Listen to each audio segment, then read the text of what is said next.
citation de Gandhi. Vis comme tu devais être, mourir demain. Apprends comme tu t'es devenu, vivre toujours. Bonsoir public. Bonsoir. Donc je me présente, je suis Laïsa Pivert.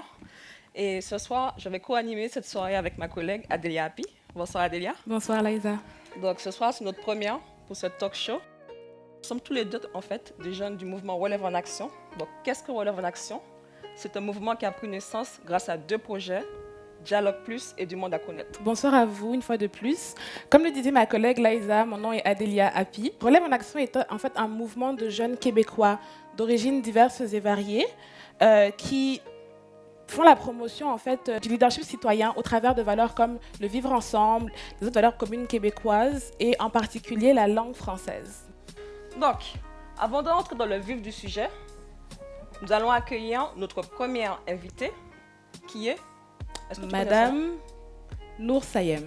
Madame Sayem consacre son temps à l'accompagnement, au partage de son savoir-faire, de son savoir-être avec des immigrants et des réfugiés. J'ai écrit une biographie, Ma vie entre figuier et érable, et ça a été notre image de marque déjà chez Aliments Ensemble. Et à la fin de ce livre, je me suis aperçue que je pourrais être un bon acteur dans la société du Québec pour aider les nouveaux arrivants et les nouvelles arrivantes.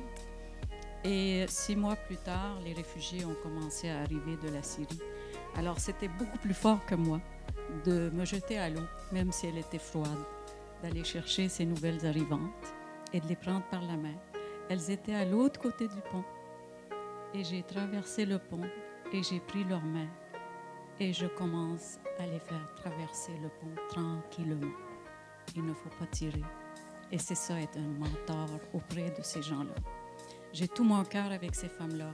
Ces femmes-là ne parlaient pas un mot français quand elles sont arrivées. Je les ai pris. Elles sont parties à prendre les cours de francisation. Je leur ai demandé, voulez-vous travailler? J'ai sélectionné parmi celles-là et on a commencé à fabriquer des aliments. Elles étaient très fières de présenter leurs produits et en même temps, je les francisais tout en faisant la cuisine. La première année, on a eu 2 marchés pour qu'elles puissent vendre leurs produits avec des interprètes à côté d'elles, il y a 2 ans. L'année passée, les 2 femmes qui sont au marché parlaient le français. Citation Dalai Lama. Sème un acte, tu récolteras une habitude. Sème une habitude, tu récolteras un caractère. Sème un caractère, tu récolteras une destinée. Je respecte beaucoup, je respecte le pays qui m'ont accueilli. Je respecte la culture ici.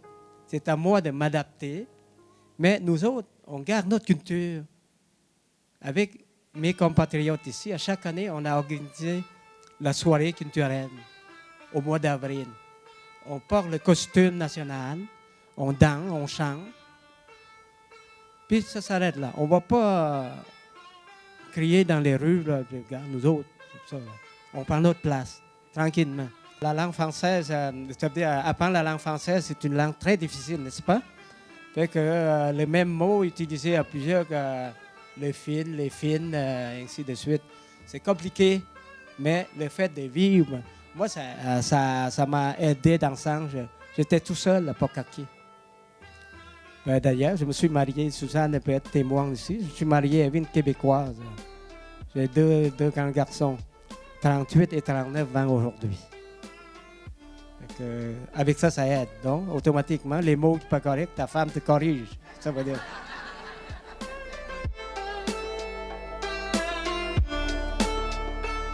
Bien d'où notre prochain invité? La Chine. Non. J'ai entendu. La Thaïlande? Bien, la Thaïlande. C'est bien. Donc notre prochain invité nous vient de la Thaïlande, effectivement. Il a été parrainé par une famille québécoise et il ne parlait pas du tout le français en arrivant.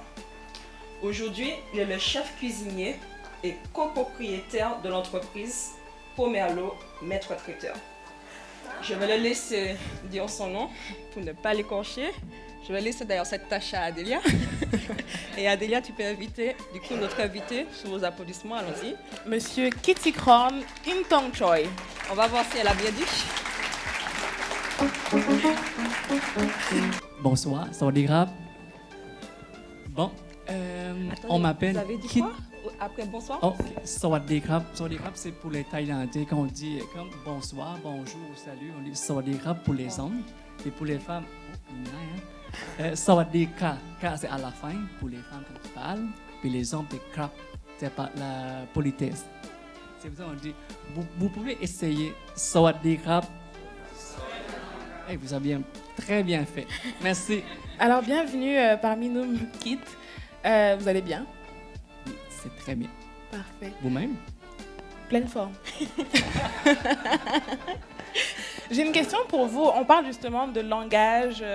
Vous avez remarqué, je n'arrive pas à prononcer le nom de Kit comme une Thaïlandaise. Mais Liza disait tantôt que vous êtes arrivée au Québec et vous ne parliez pas un mot de français. C'est bien ça. Je suis ébahie. Ouais, vraiment.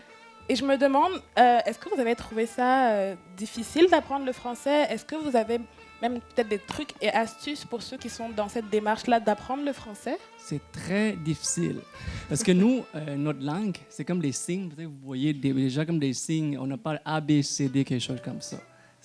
Et ça va aider un peu parce que moi, je parlais anglais avant d'arriver ici. Les mots, des fois, ça ressemble. Mais je vous dis que très difficile. Je m'en souviens toujours à l'école. Parce que moi, je commençais à l'école au centre Louis Joliette. Et au niveau 1, j'ai commencé A, B, C, D. Mais j'ai le problème avec le E. Puis ma première prof s'appelle Hélène. Et toujours, Kit, quand tu reviens à la maison, chez vous, regarde dans le miroir, puis fais comme... C'est très difficile de faire ça. On n'a pas ce son-là. Même nous, on a 44 consonnes, puis on a 32 voyelles, mais on n'a pas le son comme vous. On a eu ou quelque chose comme ça. C'est pour ça que c'est très difficile. C'est bon. En tout cas, on pourra dire à ceux qui doivent apprendre le français de se pratiquer en faisant à la maison. Troisième Confucius, ne vous souciez pas d'être sans emploi. Souciez-vous plutôt d'être digne d'un emploi. Ne vous souciez pas de n'être pas remarqué. Cherchez plutôt à faire quelque chose de remarquable. Puisque notre dernier invité nous parlera de mode, qu'est-ce que tu peux nous dire un peu sur la mode et sur l'influence dans la mode, dans les habitudes vestimentaires des Québécois? Alors, de façon générale, je peux dire que la mode, c'est un moyen d'expression. C'est un moyen d'expression et il y a autant de modes ou de styles qu'il y a de personnes qui s'expriment.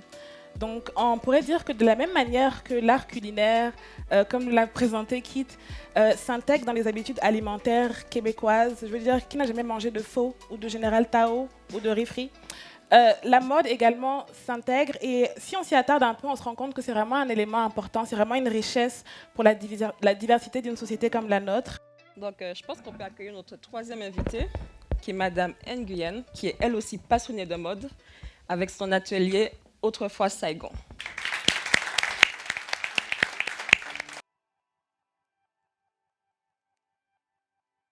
Je donne un conseil aux gens, quand tu penses à n'importe quelle nationalité, même québécois, vietnamien, africain, je pense que le travail qui est important, c'est d'aimer ton travail. Je pense que c'est ça qui m'a sauvée aussi, c'est que j'ai aimé mon métier, mais c'est une passion pour moi. Je travaille, je pense, la première année, je travaillais 70 heures par semaine. Je fais la comptabilité, je crée, je couds, je vends.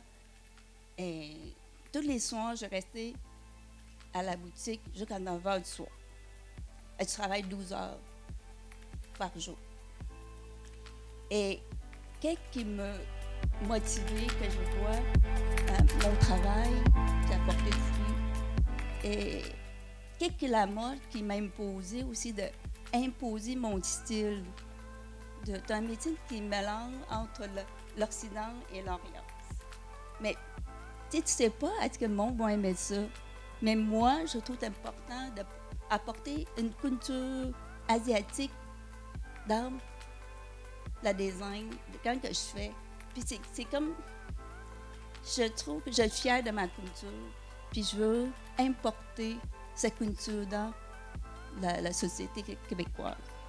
Puis pour moi, un immigrant qui arrive ici, tu sais, t'as rien, t'as pas la langue, puis t'as réussi, c'est quelque chose que tu travailles très fort pour arriver là. Je pense que c'est comme ton vouloir, ton défi personnel. Puis aussi dans ça que j'ai choisi un métier assez difficile. C'est très dur dans la mode de percer. Puis ça fait 25 ans que j'ai ma boutique. Puis je travaille encore très fort. c'est